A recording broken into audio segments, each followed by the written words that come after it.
Hello বন্ধুরা, তোমরা সবাই ভালো আছো? মমস রেসিপি চ্যানেলে তোমাদের সকলকে স্বাগত। আজকে আমি তোমাদের কাছে বাসন্তী পোলাও একটা করে দেখাবো। খুব সহজ পদ্ধতিতে এটা করে দেখাবো। প্রথমে আমি চালটাকে ধুয়ে জল ঝরিয়ে একটু শুকিয়ে নিয়েছি ফ্যানের হাওয়ায়। এবারে এই চালটার মধ্যে আমি প্রথমে 1 চামচ মতন নুন দিয়ে দেবো,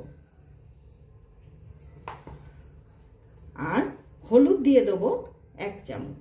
তোমরা নুনটা তোমাদের স্বাদ মতন দিয়ে নেবে। আর এতে দেব 1 চামচের মতন ঘি দিয়ে এটাকে একটু ভালো করে মেখে নেব। চালটাকে হাত দিয়ে ভালো করে মাখিয়ে নিতে হবে। অল্প একটু আদা বাটা দিয়ে এটার মধ্যে মিক্সড করে নেব। 1 চামচের মতন আদা বাটা দিলাম, দিয়ে আবার এটাকে মিক্সড করে নেব ভালো করে। চালটা দেখো ভালো করে মেখে নিয়েছি। এখন এটাকে তুমি 5 মিনিটের জন্য ম্যারিনেট করে রাখতে পারো, আর যদি তাড়া থাকে তাহলে এইভাবেই চড়িয়ে দেওয়া যাবে।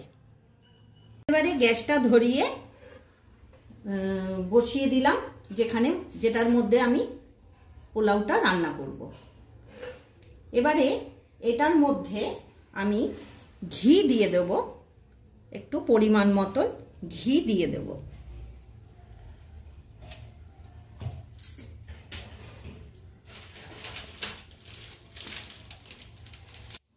ঘিটা গরম হলে এর মধ্যে গোটা গরম মশলা দিয়ে দিলাম, দিয়ে একটু নাড়াচাড়া করব।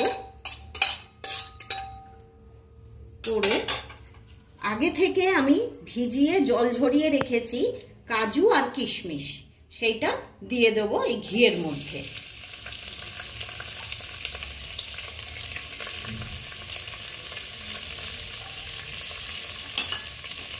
কাজু কিশমিশটা একটু নাড়াচাড়া করব, হালকা লালচে ভাব হবে।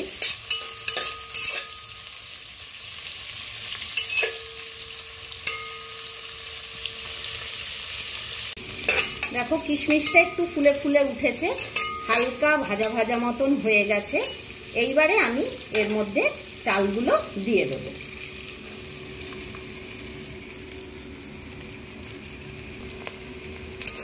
এরপরে ভালো করে কাজু কিশমিশের সঙ্গে মিশিয়ে দিতে হবে। এই সময় গ্যাসের ফ্লেমটাকে একদম লোতে রাখতে হবে।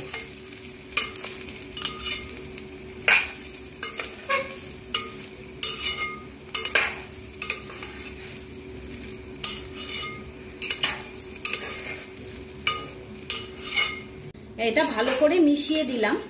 এইদিকে আমি যত পরিমাণ চাল নিয়েছি তার ডবল জল আমি গরম করতে বসিয়ে দিয়েছিলাম। এই জলটাকে এবারে এর মধ্যে দিয়ে দেব।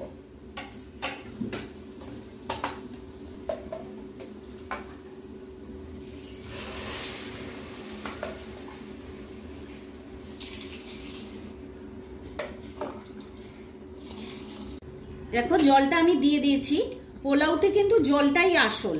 যে পরিমাণ চাল নেবে তার ডবল পরিমাণ জল নেবে, তাহলেই মাপটা ঠিক থাকবে। আর এখন একটুখানি আমি চিনি দিয়ে দেবো। চিনিটাও তোমরা তোমাদের স্বাদ মতন দেবে বাসন্তী পোলাওতে। এরপর আমি ঢাকা দিয়ে দেবো। মিডিয়াম টু লো ফ্লেমে গ্যাসটা থাকবে। মিনিট 5 বাদে আবার একবার তুলে ঢাকাটা নাড়িয়ে দেব। 5 মিনিট বাদে আমি ঢাকাটা তুলে একটু নাড়াচাড়া করে দিচ্ছি। এখনো অল্প একটু জল আছে, এই জলটা পুরো টেনে যাবে। আবার ঢাকা দিয়ে দিলাম।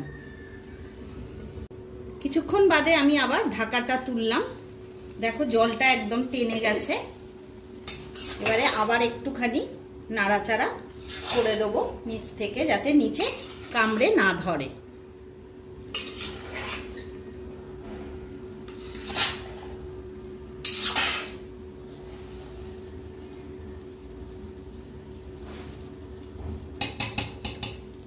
গ্যাসের সিমটাকে একদম লোতে রেখে আবার আমি 5 মিনিটের জন্য ঢাকা দিয়ে রাখবো।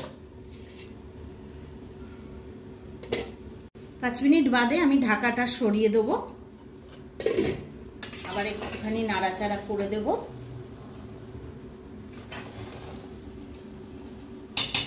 রেডি হয়ে গেছে আমাদের বাসন্তী পোলাও। গ্যাসটাকে এবারে আমি নিভিয়ে দেব। রেডি হয়ে গেল আমাদের বাসন্তী পোলাও।